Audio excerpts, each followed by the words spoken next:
బలమైనాడో ఉద్యమాల సూర్యుడు పోరాట తీరు. చిన్న అందరు మాట్లాడతామన్నారట మాణిక్య అన్నా కానీ టైం మరి కిందన చూసి మీద మార్చుకోవాలి.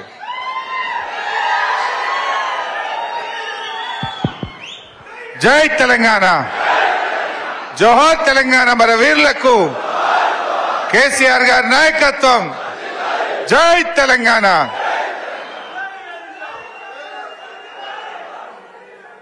అక్క వాళ్ళు కూర్చుంటారు, ఆగు ఫోటో తీసుకొని కూర్చుంటారు.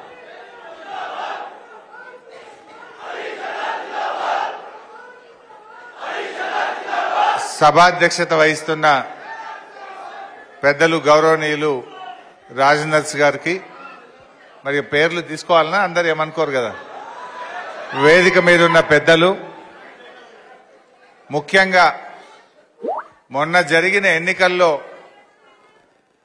కష్టపడి పనిచేసినటువంటి మా సర్పంచులు, కౌన్సిలర్లు, ఎంపీటీసీలు, కార్యకర్తలు, 100 ఓట్ల ఇన్ఛార్జీలు, బూత్ కమిటీ సభ్యులు, గ్రామశాఖ అధ్యక్షులు, మా అక్కా చెల్లెళ్ళు, యువజన విద్యార్థి విభాగం నాయకులు, స్థానిక సంస్థల ప్రజాప్రతినిధులు, కోఆపరేటివ్ చైర్మన్లు, డైరెక్టర్లు, మార్కెట్ కమిటీ, ఆత్మా కమిటీ చైర్మన్లు, డైరెక్టర్లు, సహకరించిన మా జర్నలిస్టులు, ప్రతి ఒక్కరికి పేరు పేరున నేను హృదయపూర్వకంగా నమస్కారం తెలియజేస్తా ఉన్నా. ఈ మీటింగ్ ముఖ్యంగా మీ అందరికీ కృతజ్ఞత చెప్పాలి, మీ అందరికీ ధన్యవాదాలు చెప్పాలనే మీటింగ్ పెట్టుకున్నాం. యాక్చువల్గా మొన్ననే పెట్టుకుంటే ఆ రోజు ఒకరోజు డేట్ కూడా పెట్టినాక ఏమన్నారంటే అందరు అయ్యప్ప పోతున్నారు, మనోళ్ళు మాలేసిండ్రు, సంక్రాంతి పండుగ ముంగట ఉండట్లేదన్న, పండుగ తర్వాత పెట్టండి అని మన నాయకులు కొంతమంది కోరితే దీన్ని మనం కొద్దిగా వాయిదా వేసుకొని వాళ్ళు పెట్టుకున్నాం. నిజంగా మొన్న జరిగిన ఎన్నికల్లో మీరందరూ కూడా మీరే నన్నుగా భావించి మీరే అభ్యర్థిగా పనిచేసి 82,000 మెజార్టీ తెచ్చిపెట్టిన మీకు నేను శిరస్సు వంచి నమస్కారం తెలియజేస్తా ఉన్నా. అంత ఈజీ కాదు. మరి ఇన్ని సార్లు చేసినప్పుడు కూడా నేను చాలా గ్రామాల్లోకి రాలేదు, మండలాల్లోకి రాలేదు, పట్టణంలో కూడా అది కూడా కొద్దిగా సేపే మీటింగ్ పెట్టి మళ్ళీ ఇక్కడి నుంచి మనం కొడంగల్ పోయినాం. కానీ చాలా మంది నాయకులు, కార్యకర్తలు మరి ప్రతి ఒక్కరు కూడా ఎంతో బాధ్యతతో పనిచేసినారు. మా బూత్ కమిటీ ఇన్ఛార్జీలు కూడా, అక్కా చెల్లెలు కూడా చాలా బాగా కష్టపడి పనిచేసి ఇంత అద్భుతమైన మెజార్టీ తెచ్చిపెట్టిన మా ముస్లిం మైనార్టీ సోదరులు అందరికీ నా హృదయపూర్వకంగా నేను ధన్యవాదాలు చెప్పాలి, మీకు థ్యాంక్స్ చెప్పాలి అని చెప్పి ఈ సమావేశాన్ని ఏర్పాటు చేసుకున్నాం. చాలా గ్రామాల్లో కూడా ఏదైనా చిన్న చిన్న ఇబ్బందులు వచ్చినా సర్ది చెప్పినారు. మండల నాయకత్వాలు కూడా కష్టపడి గ్రామాల్లో తిరిగినారు. అందరూ కూడా మంచి టీం వర్క్ చేసి మంచి మెజార్టీ మనం సాధించాం. సరే, ఈరోజు దురదృష్టవశాత్తు ప్రభుత్వం రాలేదు. అంత మాత్రాన మనం బాధపడాల్సిన అవసరం లేదు. ప్రజలు గొప్పవాళ్ళు, ప్రజల తీర్పును మనం శిరసా వహించాలి. సరే, మన పార్టీకి ఇది కొత్త కూడా కాదు. కేసీఆర్ గారు తెలంగాణ ఉద్యమంలో ఎన్నో ఒడిదొడుకులు ఎదుర్కొన్నారు. కొన్నిసార్లు గెలిచాం, కొన్నిసార్లు ఓడిపోయాం. 2009 ఎన్నికల్లో 10 ఎమ్మెల్యే సీట్లు గెలిచినాం. 9లో బాధపడ్డామా? బాధపడలే. అయ్యో 10 వచ్చినాయి, ఇక భవిష్యత్తు లేదు అని ఒకవేళ కేసీఆర్ గారు అనుకోని ఉంటే ఇవాళ తెలంగాణ రాష్ట్రం వచ్చిండేదా? ఈ రాష్ట్రం ఏర్పడేదా? దయచేసి మీరు ఆలోచించండి. అంటే మనం పూల బాటలు చూసాం, ముళ్ళ బాటలు చూసాం, విజయాలు చూసాం, అపజయాలు చూసాం. అంతేగాని దియాల కూడా మనం పెద్ద బాధపడాల్సిన అవసరం లేదు. వాస్తవానికి మనకు రాష్ట్రం మొత్తంలో చూస్తే 1.8% ఓట్లు మాత్రమే తక్కువ వచ్చినాయి. మొత్తం తెలంగాణలో 4 లక్షల ఓట్లు మనకు వచ్చుంటే గవర్నమెంట్ మనది. అంటే మనమేమి ప్రజలు పూర్తిగా తిరస్కరించిన సందర్భంగా దగ్గరికి వచ్చి కొద్ది మెజార్టీతో మనం 1.8%తో ఇవాళ ప్రభుత్వాన్ని కోల్పోయాం. దాదాపు 39 ఎమ్మెల్యేలు గెలిచాం. మనం మంచి అద్భుతమైన విజయాల్ని కూడా మనం సాధించాం. అయితే ఈ 1.8%తో మిస్ అయినాం కదా, ఇక్కడికేదో అయిపోయిందని మనం బాధపడద్దు. తప్పకుండా భవిష్యత్తు మనకు ఉంటుంది. చరిత్రలో మన దక్షిణ భారతదేశంలో మూడోసారి ఏ ప్రభుత్వం రాలే. ఈసారి మనం తెచ్చుకుంటామేమో, హ్యాట్రిక్ కొట్టి రికార్డ్ సృష్టిస్తామో అని అనుకున్నాం. కేరళ కానీ, తమిళనాడు కానీ, ఆంధ్రప్రదేశ్ కానీ, మరి కర్ణాటక కానీ ఎక్కడ కూడా మూడోసారి వరుసగా ఒక ప్రభుత్వం వచ్చిన సందర్భం మన దక్షిణ భారతదేశంలో లేదు. సో మనం 2 సార్లు అయినా మూడోసారి కూడా వస్తుంది అనుకున్నాం. సరే, రాలేకపోయాం. మొన్న హైదరాబాద్లో కూడా కార్యకర్తల మీటింగ్ జరిగింది. కొంతమంది మా గౌరవ సర్పంచులు, కౌన్సిలర్లు కూడా అయ్యో మమ్మల్ని పిలవలేదని బాధపడ్డట్టు తెలిసింది. వాస్తవానికి ఏంటంటే ఆడ 400 మందితోనే మీటింగ్. ఒక పార్లమెంట్ కాన్స్టిట్యున్సీకి 400 మంది అంటే నియోజకవర్గానికి 60 మందినే రమ్మన్నారు. మరి 60 అన్నప్పుడు నా పరిస్థితి ఏంటంటే ఎవరిని కాదని లేనటువంటి పరిస్థితి. కొంతమంది ఏమో పిలవకుండా వచ్చింది. ఆ పిలవకుండా వచ్చిన వాళ్ళతో పంచాయతీ వచ్చింది. ఒక ఆయన పోయింది, దాన్ని విలువలేదని మీరు అనుకున్నారు. సో దాంతో ఎవరు కూడా బాధపడొద్దు. అయితే చాలా వివరాలు కూడా మాట్లాడుకున్నాం అక్కడ. చాలా విషయాలు కూడా చెప్పారు. రకరకాల సూచనలు కూడా వచ్చాయి. మనకు ఈ బంధులు కొంత ఇబ్బంది పెట్టినాయి. దళిత బంధు, బీసీ బంధు మన పార్టీకి నష్టం చేసిందని కొంతమంది కార్యకర్తలు చెప్పారు. హౌసింగ్ ప్రోగ్రామ్ను ఇంకా కొంత ముందు స్టార్ట్ చేసి ఉండే, అది దాని విషయంలో కొంత నష్టం జరిగిందని చెప్పారు. ఇంక ఇట్లా రకరకాల మంచి సూచనలు వచ్చినాయి. మనము పనులు బాగా చేసినాం, అంత ఆన్లైన్ చేసినాం. ఓట్లకు పోయే వరకు నువ్వు ఇచ్చినావా, గవర్నమెంట్ ఇచ్చింది పో అంటారు వాళ్ళు. అది కార్యకర్త యొక్క, ఉద్యమకారుడి యొక్క కొంత గౌరవం పెంచేది ఉండే. 5 లక్షల రైతు బీమా వస్తే చక్కగా పోయి బ్యాంకులో పడ్డది. ఆ ఇచ్చిన పేరు మనది లేదు. వాడు కాంగ్రెస్ ఉత్త దరఖాస్తుకే పెద్ద వాళ్ళు పదవి లేని కార్యకర్తలు కూడా వచ్చి ఆడ నిలబడు పెద్ద సినిమా చూపిస్తున్నారు. మనం 5 లక్షలు చెక్ ఇస్తే కూడా కనీసం చెప్పుకోలేదు. అది చక్కగా పోయి బ్యాంకులో పడుడు, ఫోన్లు మోగుడు. రైతు బంధు 16,000 కోట్లు ఏడాదికి ఇస్తే అది కార్యకర్తకు తెలియదు, ఎవరికి తెలియదు. సీదా ఆడ కట్టుకొత్తుడు, ఇక్కడ బ్యాంకులో పడుడు, ఫోన్లు మోగుడు. అంటే మనం చేసింది కూడా కొంత చెప్పుకోలేకపోయినాం. అది కార్యకర్తల ద్వారా జరిగేస్తే అదే కార్యకర్తలు రేపు ఓట్లప్పుడు అన్నా నేను నీకు రైతు బంధు ఇప్పియలేదా, నీకు రైతు బీమా ఇప్పియలేదా, నేను సీఎంఆర్ఎఫ్ ఇప్పియలేదా అని స్వతంత్రంగా మన ప్రభుత్వానికి మేలు చేసేవాళ్ళు మనం అది చేసుకోలేకపోయినామని కూడా కొంతమంది కార్యకర్తలు చెప్పారు. సరే, మనకేమో కష్టపడి తెచ్చుకున్న తెలంగాణ, పోరాటాలు చేసి తెచ్చుకున్న తెలంగాణ, ప్రజల ఆకాంక్షలు నెరవేర్చాలని తన్లాడి తొందరగా పనుల మీద దృష్టి పెట్టినాం కొద్దిగా. నిజంగా తెలంగాణ రాకముందు కరెంట్ ఏంది, ఇవాళ కరెంట్ ఏంది. తెలంగాణ రాకముందు మంచినీళ్ళేంది, ఇవాళ ఈ రాష్ట్రంలో మంచినీళ్ళేంది. ఆనాడు సాగునీరేంది, ఇవాళ సాగునీరేంది. ఆనాడు పండిన పంటల పరిస్థితి ఏంది, ఇవాళ పండుతున్న పంటల పరిస్థితి ఏంది. ఎన్ని చేసుకున్నాం. కానీ ఏంటంటే అబద్ధాలు ప్రచారం చేసింది. ఇలా కాంగ్రెస్ పార్టీ తీరెట్లుందంటే ఆనాడు ప్రచారంలో అబద్ధాలు, నేడు పాలనలో అసహనం. ఎవరన్నా అడిగితే ఏం మాట్లాడుతుంటారు కదా. ఆనాడు ప్రచారంలోనేమో అన్ని గోబల్స్ ప్రచారం చేసిండ్రు. ఒక్కటి కాదుగా, ఏది మాట్లాడినా అబద్ధాలే. మొన్న అసెంబ్లీలో ఒకటి పట్టుకున్నా నేను ఉదాహరణకు.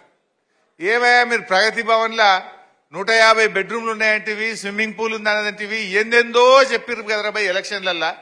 ఇప్పుడు బట్టి విక్రమార్క గారు నువ్వే పోయి అందులో ఉంటున్నావు కదా, ఎన్ని ఉన్నాయో చెప్పవయ్యా ఇప్పుడు అని అడిగిన. నవ్వుతురు తప్ప లేచి మాట్లాడతలేరు.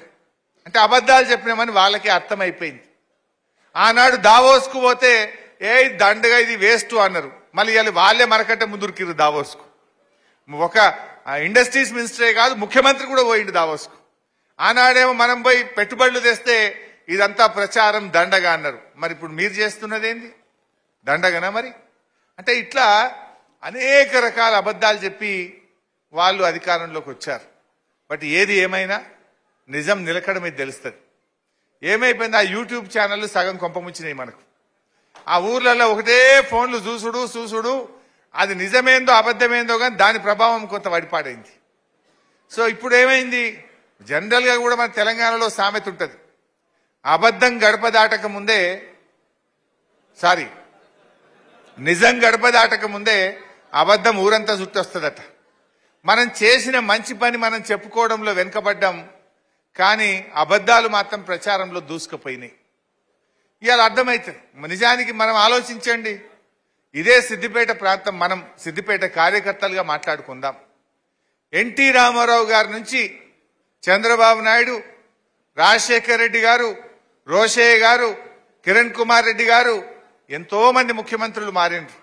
సిద్దిపేట జిల్లా కావాలంటే అయినా అదే. ఇవాళ దశాబ్దాల కలను నిజం చేసింది ఈ బీఆర్ఎస్ పార్టీయా కాదా అని నేను అడుగుతా ఉన్నా. ఒక్క సిద్దిపేటనైందా?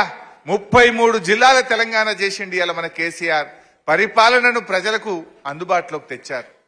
ఆనాడు సంగారెడ్డి పోవాలంటే మబ్బులు 5 గంటలకు లేచి బస్టాండ్ల బస్ ఎక్కితే ఎంప్లాయ్మెంట్ కార్డు తీయాలన్నా, ఏ చిన్న పని కలెక్టర్ని కలవాలంటే 5:30కు 4:30కు లేచిపోవాల్సినటువంటి పరిస్థితి ఉండేది ఆ రోజు. ఇవాళ పాలన దగ్గరగా వచ్చినటువంటి పరిస్థితి. ఒక మన కళ ఉండేది, సిద్దిపేట రైలు కావాలి, సిద్దిపేట జిల్లా కావాలి, సిద్దిపేటకు గోదావరి జలాలు కావాలనే కళను ఇలా మన బీఆర్ఎస్ పార్టీ నిజం చేసిందా లేదా అని నేను గుర్తు చేస్తా ఉన్నా. 60 ఏళ్ల కాంగ్రెస్ పాలనలో కానటువంటిది 10 ఏళ్లలో కేసీఆర్ తేలేదా? నిజంగా ఇదే కాంగ్రెస్ వాళ్ళు ఉంటే ఇంకా 50 ఏళ్ళైనా వస్తుండేనా? ఈ పనులు అవుతుండేనా? మరి ఎవరు చేయనటువంటి పనులను మన కేసీఆర్ గారు చేసి చూపించారు. ఇలా అద్భుతమైన పంటలు పండుతా ఉన్నాయి. 2 పంటలు పక్కా పండుతా ఉన్నాయి ఈరోజు. ఆ రకంగా మంచి కార్యక్రమాలు మనం చేసుకోగలిగినాం. బట్ ఈరోజు మీరు కూడా గమనించారు, 1 చెప్పిందా 2 చెప్పిందే వాళ్ళు. ఎన్ని హామీలు! మేము రాగానే 2 లక్షల రూపాయల రుణమాఫీ అన్నారు. డిసెంబర్ 9వ తారీఖు నాడే మొదటి సంతకమే 2 లక్షల రుణమాఫీ అన్నారు. అయినాదే? ఒకసారి ఆ వీడియో పెడతాం, మీరు 2 లక్షల రుణమాఫీ చూద్దాం. ఏం చెప్పిండ్రు ఒకసారి వినుండ్రి. అంటే ఏ రకంగా పిచ్చమేస్తే మేము ఆత్మగౌరవం నిలబెట్టడానికి 15,000 రూపాయలు ఇస్తున్నాం. ఇప్పుడు తీసుకుంటే 10,000 వస్తుంది రైతు బంధు. అరే బాబు, కాంగ్రెస్ అధికారంలోకి వస్తే 15,000 చెప్పినా మీరు ఏం పెడుతుర్రా భయ్? రుణమాఫీ పెట్టరా భయ్ అంటే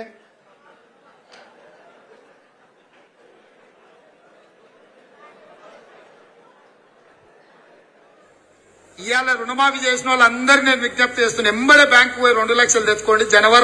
డిసెంబర్ 9 నాడు నేను రాగానే మాఫీ చేస్తా.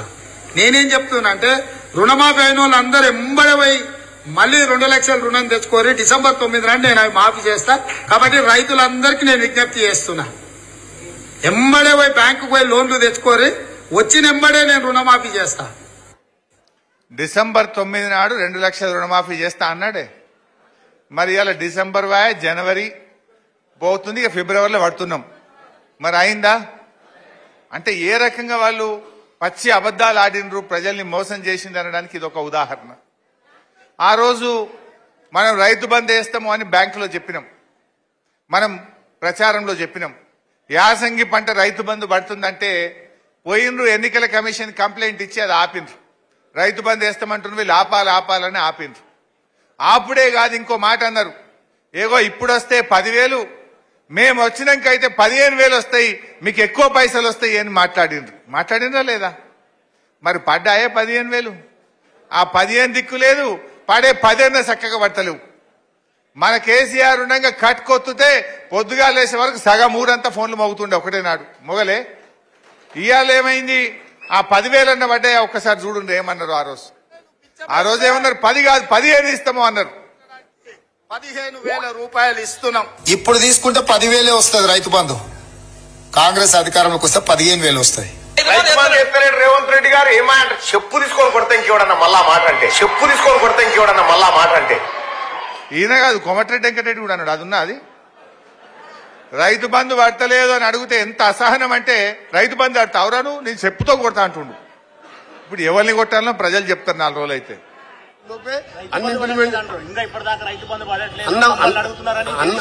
అన్న వారిని మీరు చెప్పుతో కొట్టండి, అంత ధైర్యం లేదు. ఇవాళ మాకు 100 రోజులు టైం అడిగినాం, 100 రోజుల్లోపే అన్ని ఇంప్లిమెంట్. అన్న వారిని మీరు చెప్పుతో కొట్టండి, అంత ధైర్యం లేదు. అంటే వాడు 10,000 కాదు కదా 15,000 ఇస్తా అన్నాడు. 15,000 దిక్కే లేదు. పోనీ ఆ ఇచ్చే 10,000 ఇంకెప్పుడు ఇస్తావు, ప్రజలు అడుగుతున్నారు, రైతులు అడుగుతున్నారు అంటే ఎవడన్నాడు వాడిని చెప్తాం కొట్టుర్రు అంటుండు. ఇంకో మంత్రి ఉన్నది రైతు బంధు, నేను మాట్లాడకూడదు మా అక్క చెల్లెళ్ళు ఉన్నారు కానీ, ఇంకొక మంత్రి ఉన్నది రైతు బంధు రాలేదు అంటే అని అడుగుతున్నారంటే గంత ఉత్సాహతలేదా అని మాట్లాడింది ఇంకొక మంత్రి. ఇగో ఇది కాంగ్రెస్ వాళ్ళ చరిత్ర. వాళ్ళ పరిపాలన ఎట్లుందంటే రైతు బంధు విషయంలో 15,000 కాదు కదా ఇచ్చే 10,000 కూడా ఇవ్వకపోగా ఒక అహంకారంతో మాట్లాడుతున్నారు. వాళ్ళు ఎవరైనా మాట్లాడితే మరి దాడికి దిగుతున్నటువంటి పరిస్థితి కూడా ఇవాళ మనం చూస్తా ఉన్నాం. అదేవిధంగా ఆసరా పెన్షన్ కేసీఆర్ ఉండగా 200ని 2,000 చేసిండు. మనం మొదలు గెలవగానే 200 1000 అన్నాం, 5 అంతలు పెంచినాం, 1000 రూపాయలు ఇచ్చినాం. మళ్ళా గెలిస్తే 1000ని 2,000 చేస్తామన్నాం, మొదటి నెలలోనే నెలకు 2,000 రూపాయలు ఇచ్చినాం. మరి ఈరోజు 10 ఏళ్ల కేసీఆర్ పాలనలో 200 ఉన్న పెన్షన్ 2,000 అయింది. అంటే 10 అంతలు పెంచిండు పెన్షన్ కేసీఆర్ గారు. 10 అంతలు 10 టైమ్స్ 200 కాస్త 2,000 చేసిండు 10 ఏళ్లలో కేసీఆర్. కానీ ఇదే కాంగ్రెస్ వాళ్ళు మేము 4,000 చేస్తాము అన్నారు. డబులే, 10 అంతలు కాదు, 2,000 4,000 అంటే డబులే కదా. పోనీ ఆ డబుల్ కూడా ఏమన్నారు ఆ రోజు, అవ్వ ఇప్పుడు నీకు పెన్షన్ ఎంత వస్తుందంటే 2,000 వస్తుంది అన్నది ఒక అవ్వ. ఇగో మళ్ళా నెల మేము వస్తున్నాం రాగానే 4,000 ఇస్తాము అన్నారు. ఒకసారి చూడండి ఆ మాటలు కూడా. ఇప్పుడు పెన్షన్ తీసుకుంటే 2,000 వస్తుంది, కానీ ఒక్క నెల వాయిదా పడ్డదంటే వచ్చే నెల మేము 4,000 ఇస్తాం. ఇప్పుడు పెన్షన్ తీసుకుంటే 2,000 వస్తుంది, కానీ ఒక్క నెల వాయిదా పడ్డదంటే వచ్చే నెల మేము 4,000 ఇస్తాం. వచ్చినా అదే ఎవరికన్నా వచ్చిందా? ఎవరికన్నా వచ్చిందా? అంటే ఎన్ని అబద్ధాలు మీరు ఒక్కసారి చూడండి. కరెంటు బిల్లులు ఏమన్నారు? రాజక్క కూర్చో, ఓ రాజక్క కూర్చో, లేవ కూర్చో అమ్మ, కూర్చో రాములమ్మ, కూర్చో అడ్జస్ట్ చేసుకో. ఒకరు మగోళ్ళు లేచి అక్కకు చేయి. రైట్. అయితే కరెంటు బిల్లులు ఏం మాట్లాడింది ఆ రోజు? ఇక డిసెంబర్ నెల కరెంటు బిల్లు కట్టనే కట్టకుర్రి, సోనియా గాంధీ కడుతుందని చెప్పిరా లేదా? సోనియా గాంధీ కడుతుంది. ఇక కోమటిరెడ్డి వెంకటరెడ్డి అయితే ఎవడన్నా కరెంటు బిల్లు అడిగిండు అనుకో, నా పేరు చెప్పుండ్రి అన్నాడు. ఇప్పుడు ఈ నెల ఎవరికి పంపుదాం మరి మనం? అది కూడా ఒకసారి కరెంటు బిల్లు నుంచి విముక్తి కలిగేనికే వచ్చే నెల బిల్లు కట్టక 200 యూనిట్లు ఉచితంగా మీ ఇంటి బిల్లు, మీ ఇంటి కరెంటు బిల్లు సోనియమ్మ కడుతుంది 200 యూనిట్ల వరకు. వచ్చే నెల ఎవరు పేదోళ్ళు మీ బస్తీల కరెంటు బిల్లు కట్టాల్సిన పని లేదు. ప్రతి పేదవాడి ఇంటికి ప్రతి నెల 200 యూనిట్లు ఉచితంగా కరెంటు మీకు ఇచ్చేటట్టు వచ్చే నెల మా అక్కలకు మా పెద్దమ్మలందరికీ నేను చెప్తున్నా, వచ్చే నెల నుంచి ఇంటి కరెంటు బిల్లు కట్టాల్సిన పని లేదు. మీ కరెంటు బిల్లు కాంగ్రెస్ పార్టీ కడుతుంది. 100 రూపాయలు కూడా కరెంటు మీకు కట్టాల్సిన పనే లేదు. టీవీ పెట్టుకోవచ్చు, ఫ్యాన్ వేసుకోవచ్చు, మంచిగా బాజాప్తా కరెంటు బిల్లు లేకుండా మీరు గృహలక్ష్మి పథకం కింద మీకు కరెంటు బిల్లు వస్తుంది. పేదవాడి నెలకు 200 యూనిట్ల వరకు ఈ నెల కూడా నవంబర్ నెల బిల్లు కట్టకండి. వచ్చే నెల ఫస్ట్ బిల్లు వస్తుంది, 3వ తారీఖు రిజల్ట్ వస్తుంది, 9కి మన గవర్నమెంట్. అయినా సరే 40 బిల్లు ఈ నవంబర్ బిల్లు ఎవరు కట్టొద్దు. ఏమైనా వస్తే వెంకటరెడ్డి గారు చెప్పండి కట్టొద్దని చెప్పి మీ బాధ ఆపుతా చెప్పండి. ఈ నెల బిల్లు కూడా రద్దు చేస్తున్నాం మేము. ఇక మీరు కూడా వెంకటరెడ్డికి చెప్పురు. ఇక అయితే సోనియా గాంధీకి పోస్టులు వేయింది, లేకపోతే వెంకటరెడ్డి పేరు చెప్పురు. ఇక ఎక్కువ మాట్లాడితే వీడియో చూపిరి. అంటే ఈ రకంగా ఒక్కటి కాదు, అట్లా చెప్పుకుంటూ పోతే చాలా ఉంటాయి. మొన్న ముఖ్యమంత్రి గారు మాట్లాడుతూ సెక్రటరియట్ లో లంకె బిందెలు ఉన్నాయి అనుకొని వచ్చిన ఈడ ఖాళీ బిందెలే దొరుకుతున్నాయి అంటుండు. సెక్రటరియట్ లో లంకె బిందెలు ఉంటాయి? లంకె బిందెలు ఎక్కడ దొరుకుతాయి? ఎక్కడ దొరుకుతాయి? పాడుబడ్డ బంగ్లాలలో దొరుకుతాయి, బూత్ బంగ్లాలలో దొరుకుతాయి. మరి ఆయనకు ఆ డౌట్ ఎందుకు వచ్చిందో నాకే తెలియదు. ఇక అంటే దీన్ని బట్టి వాళ్ళు ఏంటంటే వాళ్ళకు కూడా అర్థమైంది, అసలు గెలుతాం అనుకోలే వాళ్ళు. ఏది పడితే 420 హామీలు ఇచ్చారు. ఇప్పుడు ఏమైపోయిందంటే ఆ జ్యేష్ఠులు ఏమనో కొత్త రాగం అందుకున్నారు. ఇక అయ్యో అన్ని అప్పులే అయిపోయినాయి, మొత్తం అప్పులు ఉన్నాయి, ఏం అప్పులు, అన్ని అబద్ధాలు చెప్పే ప్రయత్నం. రాష్ట్ర ప్రభుత్వం గ్యారంటీ లేని అప్పులను కూడా రాష్ట్ర ప్రభుత్వం అప్పులుగా చెప్పే ప్రయత్నం, ఒక గోబల్స్ ప్రచారం చేసే ప్రయత్నం. మొన్న మరి ఇదే కిరణ్ కుమార్ రెడ్డి ఢిల్లీ పోయి ఆడపోయి నిర్మలా సీతారామన్ కలిసి జర ఇంకో 11,000 కోట్ల అప్పుకు పర్మిషన్ ఇవ్వవా అని దరఖాస్తు పెట్టిండా లేదా? దరఖాస్తు పెట్టిండు, వాళ్ళు పర్మిషన్ ఇచ్చిండ్రు. 11,000 దేనే తెచ్చిండు. ఇప్పుడు 3,000 ఏమో కరెంట్ వాళ్ళు తెచ్చిండ్రు, 11,000 ఏమో వీళ్ళు ఆర్థిక డిపార్ట్మెంట్ తెచ్చింది. అంటే ఇప్పటికీ 14,000 కోట్ల అప్పు చేసిన 2 నెలల్లో. మననేమో బదనాం చేసే ప్రయత్నం చేసిండ్రు. అంటే ఇదంతా కూడా మీరు గమనిస్తే ఒక స్పష్టత కనబడుతుంది వాళ్ళది. ఎట్లా ఇవి ఎగ్గొట్టాలి అనే ఆలోచనకు ప్రయత్నం చేస్తుండ్రు. ఇప్పుడు నిజంగా మీకు ప్రేమ ఉంటే 100 రోజుల్లో చేస్తామన్నారు కదా. 6 గ్యారంటీలు అంటే ఎన్ని? 13 హామీలు. 6లో 13 ఉన్నాయి. ఆ 13 కాక రుణమాఫీ 9 తారీఖే అన్నారు. అవన్నీ కూడా మరి ఎన్నికల కోడ్ వచ్చేలోపు ఇప్పుడు చేయాలన్నా వద్దా? వాళ్ళు ఏం ప్రయత్నం చేస్తుండంటే ఎన్నికల కోడ్ లోపు 1, 2 చేయాలి, ఇక చేస్తామని ప్రజల్ని మోసం చేయాలి. పార్లమెంట్ ఎన్నికలు అయిపోగానే చేతులు ఎత్తేయడానికి ఇలా వీళ్ళంతా కూడా వ్యూహం పంతా ఉన్నారు.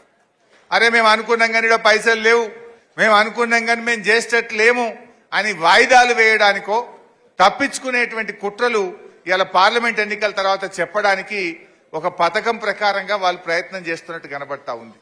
ఇదేదో అయిపోయింది, అక్కడేమో అయిపోయింది, ఇలా లంక బిందెలు దొరకలే, ఖజానా ఖాళీ అయిపోయింది. ఇదంతా దేనికి ప్రచారం చేస్తుండ్రు? నిజంగా నేను అంటున్న కాంగ్రెస్ వాళ్ళకు నమ్మకం ఉంటే ప్రజలకు ఇచ్చిన మాట నిలబెట్టుకోవాలంటే మరి జనవరి 2వ వారంలో ఎలక్షన్ కోడ్ వస్తుంది అంటున్నారు. ఇప్పుడే ఇచ్చే జీవోలు ఏం అడ్డం లేదు కదా. నెలకు 2500 బ్యాంకులు అయ్యి, నెలకు 4000 ఆసరా పెన్షన్ ఇయ్యి. ఆసరా పెన్షన్ ఇవ్వడానికి దరఖాస్తులు ఎందుకు? ఆసరా పెన్షన్ 2000 వచ్చేది లెక్క ఉండనే ఉండే. 2కు బదులు సీదా 4000 వేయచ్చు కదా. దానికి ఎవరు అడ్డం ఉన్నారు నీకు? ఎందుకు వేస్తలేవు 4000? 4000 వేయడానికి దరఖాస్తు కావాలనా? ఏమైనా లెక్క కావాలనా? అంత లెక్క ఉండే, మనుషులుండే, బ్యాంక్ అకౌంట్ నంబర్లు ఉండే, 2కు బదులు చక్కగా 4000 వేయరాదా? అంటే 4000 పెన్షన్ అన్నారు, మోసం చేసిండ్రు. 15,000 రైతు బంధు అన్నారు, మోసం చేసిండ్రు. 500 రూపాయలు వడ్లకు బోనస్ ఇస్తాము అన్నారు, బోనస్ మొన్న వానకాలం ఇవ్వకుండా మోసం చేసిండ్రు. 2 లక్షల రుణమాఫీ అన్నారు, మోసం జరిగింది. మెగా డిఎస్సి మొదటి కేబినెట్ లోనే అన్నారు, మోసం చేసిండ్రు. ఇట్లా చెప్పుకుంటూ పోతే అన్ని ఒక గోబల్స్ ప్రచారం చేసిండ్రు. ప్రజలకు గ్యాస్ కూడా ఉన్నది, ఇస్తే కాదు 1, 2 ఇచ్చేటట్టున్నారు గా చిన్నయి, రేపో మాపో. అయితే 2500 ఇవ్వాలి కదా చెల్లే. మన రాష్ట్రంలో 18 ఏళ్లు నిండిన వాళ్ళు 1,54,00,000 మంది అక్కా చెల్లెళ్ళు ఉన్నారు. గా 1,54,00,000కు నెలకు 2500 వెయ్యి వేసి నీ మాటను మీరు చెప్పిన మాట నిలబెట్టుకుంటే మేము కూడా సంతోషపడతాం. మేము కూడా శభాష్ అంటాం నిన్ను. 1,54,00,000 మంది అక్క చెల్లెళ్లకు 2,500 వేస్తే నేను కూడా అయ్యో మంచి పని చేసిండు రేవంత్ రెడ్డి శభాష్ అంట. నేను కూడా మరి ఇచ్చి మాట నిలబెట్టుకో. 2 లక్షల రుణమాఫీ ఈ ఎన్నికల్లోపే, పార్లమెంట్ ఎన్నికల కోడ్ వచ్చే లోపు 2 లక్షల రుణమాఫీ చేసి మాట నిలబెట్టుకోమని నేను డిమాండ్ చేస్తా ఉన్నా. పార్లమెంట్ ఎన్నికల కోడ్ వచ్చే లోపు ఈ నెల పెన్షన్, ఇప్పుడు మనం ఈ జనవరి నెల పెన్షన్ 4,000 రూపాయలు ఇచ్చి మాట నిలబెట్టుకో అని చెప్పి నేను డిమాండ్ చేస్తా ఉన్నా. అవి చేయను, మేము వద్దంటలేం, నువ్వు చెయ్యాలనే కోరుకుంటున్నాం, నువ్వు తొందరగా చేయాలని కోరుకుంటున్నాం, నువ్వు ప్రజలకు ఇచ్చిన మాట నిలబెట్టుకోవాలని కోరుకుంటున్నాం. నిలబెట్టుకోకపోతే ప్రజలే నిర్ణయిస్తారు కదా, జనం నిర్ణయించరా? ఇవాళ మనం రైతు బంధు ఎన్నికల కోసం చెప్పినామా? మనం ఎలక్షన్ల కోసం మేనిఫెస్టోలో చెప్పకపోయినా రైతు బంధు ఇచ్చాం, రైతు బీమా ఇచ్చాం, కళ్యాణ లక్ష్మి ఇచ్చాం, కేసీఆర్ కిట్ ఇచ్చాం. ఇవేవి ఎన్నికల్లో మనం మాట ఇయ్యలే. ఓట్ల ముందు చెప్పలే కళ్యాణ లక్ష్మి ఇస్తామని. వీళ్ళు చెప్పిర్రు తులం బంగారం అన్నారు. ఎడవా బంగారం? రాదు బంగారం. మరి మనం ఓట్ల ముందు చెప్పలే కళ్యాణ లక్ష్మి. చెప్పకపోయినా 11 లక్షల పేదింటి ఆడపిల్లల పెళ్లిలకు లక్ష రూపాయలు ఇచ్చాం. మరి నీ తులం బంగారం ఎప్పుడు ఇస్తావు? జల్దీ స్టార్ట్ చేయమని అడుగుతా ఉన్నాం మనం. అంటే ఇవన్నీ కూడా ప్రజలు గమనిస్తూ ఉన్నారు. నేను మీకు చెప్పే మాట ఒక్కటే, ఇంకా చాలా ఉన్నాయి. వాళ్ళకి చూస్తామంటే నిరుద్యోగ భృతి ఇస్తాం 4,000 అన్నారా లేదా? మొన్న నేను అసెంబ్లీలో అడిగిన, నిరుద్యోగ భృతి ఎప్పటి నుంచి ఇస్తారు అంటే మేమెక్కడ చెప్పినా మేము చెప్పలేదు అంటున్నాను. మీరు చూస్తారు అది కూడా ఒకసారి పెట్టబోయి. భృతి ఎప్పుడు ఇస్తారని అడుగుతా ఉన్నాడు మిత్రుడు. మేము నిరుద్యోగ భృతి 6 గ్యారంటీల్లో గానీ మేము దీంట్లో గానీ మేము చెప్పలేము. बेरोजगार युवाओं के लिए हर महीने 4,000 रुपए बेरोजगारी भत्ता हम कह रहे हैं देंगे. सर ఇది మీరు మళ్ళొకసారి కావాలంటే వెరిఫై చేసుకొని మాట్లాడండి. बेरोजगार युवाओं के लिए हर महीने 4,000 रुपए बेरोजगारी भत्ता हम कह रहे हैं देंगे. మేము నిరుద్యోగ భృతి 6 గ్యారంటీల్లో గానీ మేము దీంట్లో గానీ మేము చెప్పలేము. మేము నిరుద్యోగ భృతి 6 గ్యారంటీల్లో గానీ మేము దీంట్లో కానీ మేము చెప్పలేము. कि जल्दी से जल्दी अगर బంద్ सरकार చేయకండి. అట్లా చెప్తే ఇంకా చాలున్నాయి వాళ్ళే. అసెంబ్లీలోనే చెప్పిండు మేము ఏడ చెప్పలే నిరుద్యోగ వృత్తి ఇస్తామని. వాళ్ళ మేనిఫెస్టోలో ఉన్నది. స్వయంగా ప్రియాంక గాంధీ చెప్పే మాట మీరే విన్నారు కదా ఇప్పుడు. అంటే ఎన్ని టీఆర్ఎస్ పార్టీకి బెదిరింపులు కొత్త కాదు. ఇది తెలంగాణ ఉద్యమంలో పుట్టిన పార్టీ. కిరణ్ కుమార్ రెడ్డి, రాజశేఖర్ రెడ్డిలు, చంద్రబాబు నాయుడు ఎన్ని బెదిరింపులు బెదిరించినా వాటన్నిటిని తట్టుకొని తెలంగాణ సాధించినటువంటి గులాబీ జెండా, గులాబీ పార్టీ బీఆర్ఎస్ పార్టీ. నేను మిత్రులతో కూడా కోరేది ఏంటంటే ఈ విషయాల మీద కూడా ప్రజల్లో చర్చ పెట్టాలి. మా బూత్ లెవెల్ నాయకులు, గ్రామ నాయకులు, పట్టణ నాయకులు ఎక్కడికక్కడ మనం ప్రజల్లో చర్చ పెట్టి విషయాలు కూడా తీసుకుపోవాలి. మీరు కాళేశ్వరం గురించి కూడా దుష్ప్రచారం చేస్తుండ్రు. 1 ఎకరా వారిందా అన్నది వాళ్ళే. మొన్న కొండా సురేఖ గారు వచ్చి మనం కట్టిన ప్రాజెక్టుకు నీళ్లు ఇడిచి ఏం చెప్పిందే సిద్దిపేటలో చూసి రాలేదా మీరు? హైదరాబాద్ ఎకరం బారలేదంటారు. రంగనాయక సార్ దగ్గర మంత్రి గారు వచ్చి నీళ్లు ఇడిచిపెట్టి 1,10,000 ఎకరాలకు నీళ్లు ఇస్తున్నా అన్నది. మరి ఒక్క రంగనాయక సాగరే గంతుంటే మీద మల్లన్న సాగర్ ఉండే, ఆడ కొండపోచమ్మ ఉండే, కిందికి అంతగిరి ఉండే, ఆ కింద మిడ్మానేరు ఉండే, ఆ కింద ఎల్లంపల్లి ఉండే, అన్ని కలిపి లెక్క తీస్తే ఎంత బారుతుందో లెక్క రాదా? అంటే ఏ రకంగా వాళ్ళు దుష్ప్రచారం చేస్తున్నారు మనం ఇలా ప్రజలకు చెప్పాల్సిన అవసరం ఉంది. ఇట్లా చెప్పుకుంటూ పోతే చాలా విషయాలు ఉన్నాయి. మనం సిద్దిపేట కార్యకర్తలు, సిద్దిపేట నాయకులు మీ గురించి నేను ఎంత చెప్పినా తక్కువే. తప్పకుండా నేను నా జీవితాంతం మీకోసం, మీ శ్రేయస్సు కోసం ఆ భగవంతుడిచ్చిన శక్తిని అంతా కూడా ఉపయోగిస్తా. తప్పకుండా కార్యకర్తల సంక్షేమం కోసం నా శాయశక్తులా మీ అందరికీ సేవ చేస్తా. ఇందాక రవీందర్ రెడ్డి అన్నది కూడా ఒక పాయింట్ ఆలోచించాలి. ఏంటిదంటే కొన్ని ఊర్లల్లో ఇప్పుడు సపోజ్ ఆ ఊరు పేరు తీసుకుంటే మళ్ళీ వాళ్ళకి పరిచయం, కానీ ఒక ఊరు ఏదన్నా ఒక ఊరు అనుకుందాం. ఆ ఊరు సపోజ్ మా ఎన్సాన్పల్లి, ఏమనుకుంటారులే మావాడు, మా ఎన్సాన్పల్లి ఉన్నది. ఇప్పుడు వాడు ఏమైంది, సర్పంచ్ సాబ్ ఒక బూత్ తీసుకున్నాడు, 2 ఎంపీటీసీలు మా అల్లం వెళ్ళం ఒక బూత్ తీసుకున్నాడు, ఉన్నాడా? మనిషికి ఒక బూత్ తీసుకున్నారు. అంటే ఎగ్జాంపుల్ ఆడు ఏం ప్రశాంత్, మన పేరు చెప్పొద్దు నా పేరు చెప్పలేదు అంటాడు మళ్ళీ. ప్రశాంత్ గౌడ్ ఒక బూత్ తీసుకున్నాడు. ఎగ్జాంపుల్ అంటున్నా, అక్కడ జరిగిందని అంటలేను, ఉదాహరణకు చెప్తున్నా, మళ్ళీ మీరు తప్పట్టుకునేది. ఏమైతుంది, అరే మా రవీందర్ గౌడ్కు సార్ దగ్గర మంచి పేరున్నది, జర్ర విన్ బూతులు తక్కువ వచ్చినట్టు చేస్తే విన్ని జర పంక్చర్ అవుతుంది అనుకుంటారు. లేదా ప్రశాంత్ గౌడ్ ఊకే వీడి సార్ దగ్గర పోతుండు, వీన్ బూతుల జర్రంత మెజార్టీ తగ్గితే హరీష్ అన్న దగ్గర జర్ర వీడు పల్సగా అవుతాడని ఒక ప్రయత్నం. లేకపోతే మా అల్లం ఎల్లన్నకు సార్ బాగా గౌరవం ఇస్తుండు, ఎల్లమన్న ఇన్ఛార్జ్ ఉన్న బూతులో ఏమన్నా కొంచెం మెజార్టీ కమ్మ అయితే ఎల్లమన్నని సార్ పక్కకు పెడతాడేమో. ఇట్లాంటివి కూడా కొన్ని జరుగుతున్నాయి అక్కడక్కడ. దయచేసి అట్లా అనుకోవద్దు. ఇప్పుడు గట్లే అయింది. కొంతమంది ఏమనుకున్నారంటే జర్రమ్మ ఎమ్మెల్యే మంచిగా లేడు కానీ ఈ ఎమ్మెల్యేని ఓడగొడదాం అనుకున్నాం కనుక కేసీఆర్ సార్ పోతాడు అనుకోలేదు అనుకున్నారట కొన్ని జాగాల. ఇప్పుడు ఏమైంది, అందరు ఎమ్మెల్యేలు పోతే కేసీఆర్ సార్ పోయింది. నాది కూడా గంతే అవుతుంది. మరి మీరు గట్లా చేస్తారంటే రేపు గట్లే అనుకుంటే ఇది కూడా గంతే అవుతుంది మరి. అందువల్ల దయచేసి పార్టీ అనేది ఒక తల్లి లాంటిది.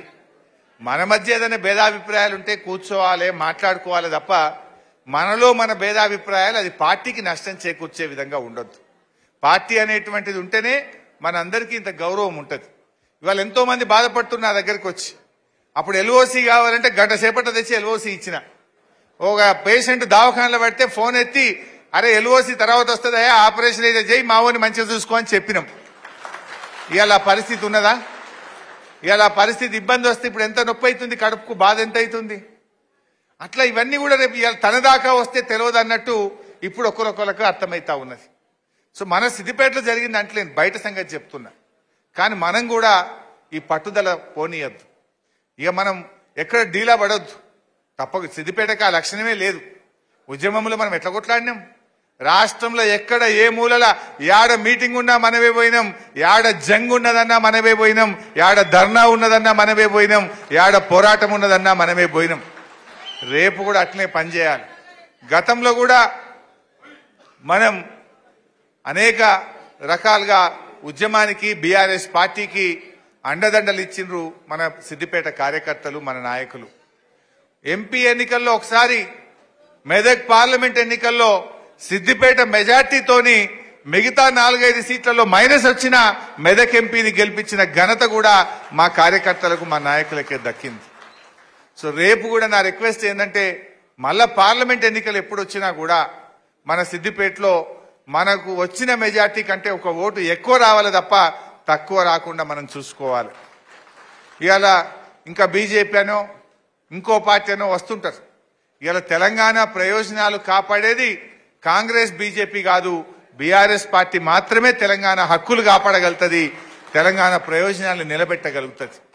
వస్తారు. ఇప్పుడు బీజేపీ వాళ్ళు కూడా పోయినసారి బండి సంజయ్ గారు కరీంనగర్లో గెలిచారు. ఏమన్నా ఒక్క రూపాయి పని తెచ్చినాడే, ఒక ప్రాజెక్టు తెచ్చినాడే ఢిల్లీకి వెళ్ళి. కరీంనగర్కి ఆయన చేసిన మేలు ఏమన్నా ఉన్నదా అంటే వాళ్ళు మాటలు చెప్తారు తప్ప చేతల్లో ప్రజలకు చేయగలిగేది ఏమి ఉండదు. అందువల్ల మనం కూడా కాంగ్రెస్ బీజేపీల సెంటిమెంట్లో ఇవేవో మనం పట్టించుకోవద్దు. గల్లీలు ఎవడున్నా ఢిల్లీలు ఎవడున్నా మా ఎంపీ మాత్రం మా కోసం కష్టపడేటోడు, మా కోసం కొట్లాడేటోడు, తెలంగాణ గొంతు వినిపించేటోడే మన ఎంపీ ఉండాలి అనే విధంగా కూడా మనం గట్టిగా పనిచేసుకోవాల్సిన అవసరం ఉంది. ఇవాళ వీళ్ళు మేనిఫెస్టో అమలు చేయించాలంటే మనం గట్టిగా ఎంపీలు గెలిస్తేనే కదా వీళ్ళ మెడలు వంచి గట్టిగా అమలు చేసే విధంగా మనం పోరాడగలుగుతాం. నువ్వు ఇయ్యలేదు కనుకనే ఈ ఎంపీ ఎన్నికల్లో కాంగ్రెస్ పార్టీని ఓడగొడుతున్నాము. వడ్లు అమ్ముకోకుండ్రి, మేము రాగానే బోనస్ ఇస్తా అన్నావు, కానీ వడ్లకు నువ్వు బోనస్ ఇవ్వలేదు కనుకనే నిన్ను ఓడగొడుతున్నాము అనే విధంగా మనం కాంగ్రెస్ పార్టీకి చెప్పకపోతే, చురుకు అంటియకపోతే రేపు ఇవి అమలు అవుతాయా? ఈ విషయం మనం ప్రజలకు చెప్పాలి. నువ్వు 15,000 రైతు బంధు అన్నావు, నువ్వు ఇయ్యలేదు కనుకనే నేను ఓడగొడుతున్నాం బిడ్డ, ఇప్పటికైనా ఇవ్వమని చెప్పి మనం వాళ్ళకు చురుకు అంటియాలి. ప్రజాస్వామ్యంలో పార్టీలకు ఎప్పుడు తెలుస్తాయి? మన ఓట్ల రూపంలో కాంగ్రెస్ పార్టీని ఓడించి మీరు ఇచ్చిన హామీ అమలు చేయలేదు కనుకనే ఇగో మీకు ఈ గుణపాఠం అనే విధంగా మనం ప్రజలను కదిలించాలి, ప్రజలను చైతన్యపరచాలి, ప్రజలకు విషయాలు అర్థమయ్యేటట్టు చెప్పాలి. అద్భుతంగా మళ్ళీ మనం ఎంపీ ఎన్నికల్లో పార్టీ ఎవరిని నిర్ణయించినా మంచి మెజార్టీతో మనం గెలిపించడం కోసం అందరం కూడా కృషి చేయాల్సిన అవసరం ఉంది. దయచేసి ఇది ఎంపీ ఎన్నిక హరీష్ అన్నది కాదు, మనది కాదు అని అనుకోవద్దు. ఎంపీ మనోడైతే సంవత్సరానికి 5 కోట్ల ఎంపీ ఫండ్ ఉండదా? మన కోసం రేపు సిద్దిపేట నుంచి బెంగళూరు రైలు వేయాలంటున్నాం, సిద్దిపేటకి వెళ్ళి తిరుపతి రైలు వేయాలంటున్నాం. మన ఎంపీ ఉంటే గట్టిగా కొట్లాడి వేయిస్తాడా వేయించడా? అందువల్ల మన సిద్దిపేట మీద ప్రేమ మన గులాబీ జెండాలకు ఉంటుంది, మెదక్ ఎంపీ మీద ఉంటుంది తప్ప ఇంకెవరికో ఉండదు. అందువల్ల కార్యకర్తలు నాయకులు జాగ్రత్తగా అందరం కూడా కలిసి పనిచేద్దాం. రేపు స్థానిక సంస్థల ఎన్నికలు వచ్చినప్పుడు మీకు రేపు కౌన్సిలర్లుగా, సర్పంచులుగా, ఎంపీటీసీలుగా, జడ్పీటీసీలుగా మీరు నిలబడ్డప్పుడు కూడా నేను మీకోసం ప్రతి గ్రామం తిరుగుతా, మిమ్మల్ని అందరినీ కూడా కష్టపడ్డ వాళ్ళని గెలిపించుకుంటా అని చెప్పి మనం చేస్తా ఉన్నాం. పోయినసారి కౌన్సిలర్ ఎన్నికలు వస్తే గల్లీ తిరిగిన సిద్దిపేటలో మా కౌన్సిలర్ల కోసం గల్లీ తిరిగి అద్భుతంగా కష్టపడ్డ కౌన్సిలర్లందరినీ పోయినసారి మేము గెలిపించుకున్నాం. అట్లే రేపు మీ ఎంపీటీసీ, సర్పంచ్ ఎన్నికల్లో కూడా మీకోసం కష్టపడతాం, తప్పకుండా కార్యకర్తల్ని కాపాడుకుంటామని చెప్పి కూడా మనం చేస్తా ఉన్నాం. జర విద్యార్థి విభాగం, యోజన విభాగం తమ్ముళ్ళు బాగా పనిచేసినారు. సోషల్ మీడియాలో యాక్టివ్గా ఉండండి, వాళ్ళ దుష్ప్రచారాలను గట్టిగా తిప్పికొట్టే విధంగా విద్యార్థి యోజన విభాగాలు మరింత క్రియాశీలకంగా పనిచేయాలని చెప్పి కూడా నేను మీ అందరినీ కోరుతా ఉన్నా. మా తమ్ముడు సాయిరాం మాట్లాడుతూ మొన్న ఎన్నికల్లో హైయెస్ట్ మెజార్టీ ఇచ్చిన బూతులను నువ్వు టూర్ పంపిస్తానో జల్దీ పంపించాలని అడిగిండు. సో నాకు తెలిసి ఆ బూతులేవో మీ మండలాల వారీగా లెక్కలు ఉన్నాయి ఆల్రెడీ. నా రిక్వెస్ట్ మండల పార్టీ అధ్యక్షులు, మా పట్టణ అధ్యక్షుడు సంపత్ రెడ్డి గారు, మీరే ఎవరి మండలంలో వాళ్ళు ఎక్కడికి పోతారో ఫైనల్ చేయండి. నేను ఇచ్చిన మాట తప్పను. హైయెస్ట్ మెజార్టీ వచ్చిన 1, 2, 3 హైయెస్ట్ మెజార్టీ ఇచ్చిన 1, 2, 3 బూతులు ఏవైతున్నాయో ఆ బూత్ సభ్యులు వాళ్ళు మీరు ఎక్కడికి పోతారో, తిరుపతి పోతారా, శ్రీశైలం పోతారా, మరి ఎక్కడికి పోతారో మీరు కాదా? సరే, మీరు కోరుకున్న కాడికి మీ మండల పార్టీ అధ్యక్షుడు లింగం ఉన్నాడు, బాధ్యత పెడుతున్నా. దయచేసి వాళ్ళు తోలుకొని పోతారు, మీ ఇష్టం ఉన్న కాడికి పోండి. నేను మాట ఇచ్చిన మాట ప్రకారం పోయి రండి, దాని ఏర్పాట్లు కూడా చేసుకుంటాం. మరి ఇవాళ కరెంటు విషయంలో నేను నిన్న కరెంట్ ఏఈలతో మాట్లాడిన, కొద్దిసేపు రివ్యూ చేసిన. 24 గంటల కరెంట్ ఇస్తామన్నారు. రోజు సాయంత్రం 5 గంటల 45 నిమిషాల కరెంటు పోతుంది, 3 ఫేజ్ కరెంట్. 5:30 పావుదక్కారుకు పోతుంది.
సో కరెంటు విషయంలో చూస్తే రోజుకు కొన్ని రోజులు 6 గంటలు పోతుంది, కొన్ని రోజులు 8 గంటల కరెంటు పోతా ఉంది. రాత్రిపూట 6 గంటలు తీసేస్తుండ్రు, పొద్దున పూట 2 గంటలు కరెంట్ తీసేస్తా ఉండ్రు రైతులకు, వ్యవసాయానికి. కొన్ని నెలలో 10 రోజులు పొద్దున పూట కూడా తీసేస్తుందని చెప్పి చెప్తా ఉన్నారు. పొద్దున 6 నుంచి 8 దాకా 2 గంటలు పోతుంది, సాయంత్రం 6:15 నుంచి 11, 11:30 దాకా సాయంత్రం కూడా పోతా ఉంది. చెప్తున్నదేమో 24 గంటలు, ఇస్తున్నదేమో ఇలా 14, 16 గంటలే ఇస్తున్నటువంటి పరిస్థితి ఉన్నది. అంటే ఈ రకంగా విద్యుత్ విషయంలో కూడా ఇలా మార్పు కనబడుతుంది. మార్పు అంటే 24 గంటల కరెంటు పోయి 14 గంటలు 16 గంటలకు మార్పు కనబడతా ఉంది. ఎరువుల కొరత మళ్ళీ చెప్పుల లైన్లో పెట్టే విధంగా అక్కడక్కడ ఎరువుల కొరత కూడా రాష్ట్రంలో మనం చూస్తా ఉన్నాం. అక్కడ ఈరోజు మార్పు కనబడతా ఉంది. ఇవన్నీ విషయాలు ప్రజలు గమనిస్తా ఉన్నారు. మా కళాకారులు కూడా బాగా కష్టపడ్డారు. కళాంజలి రాజేష్ గాని మా తమ్ముళ్ళు మొన్నటి ఎన్నికల్లో వాళ్ళు కూడా చాలా బాగా పనిచేసినారు. కళాకారులకు కూడా నా హృదయపూర్వకమైనటువంటి కృతజ్ఞతలు, ధన్యవాదాలు తెలియజేస్తా ఉన్నా. మా సిద్దిపేట జర్నలిస్టులు కూడా, మా సిద్దిపేట ఎప్పుడూ అగ్రభాగాన ఉండాలని మా సిద్దిపేట జర్నలిస్టులు కూడా ఎంతో గొప్పగా మాకు సహకరించారు. మేనేజ్మెంట్లు సహకరించకపోయినా స్థానిక విలేకరులు సహకరించినారు. వారందరికీ కూడా నా హృదయపూర్వకమైనటువంటి కృతజ్ఞతలు తెలియజేస్తా ఉన్నా. సో ఏది ఏమైనా ఈరోజు ఈ కృతజ్ఞత సభకు పిలువగానే వచ్చిన కార్యకర్తలకు, నాయకులకు, ప్రజాప్రతినిధులకు మరోసారి నా యొక్క ధన్యవాదాలు తెలియజేస్తూ, భోజనం కూడా అందరికి ఉన్నది, తొందరపడకుండ్రి. నేను మీతోనే తింటా, మీద పడితే ఖరాబ్ అవుతుంది. ఓపిగ్గా అందరం కలిసి కడుపు నిండా భోజనం చేసి పోవాల్సిందిగా కోరుతూ, జై తెలంగాణ.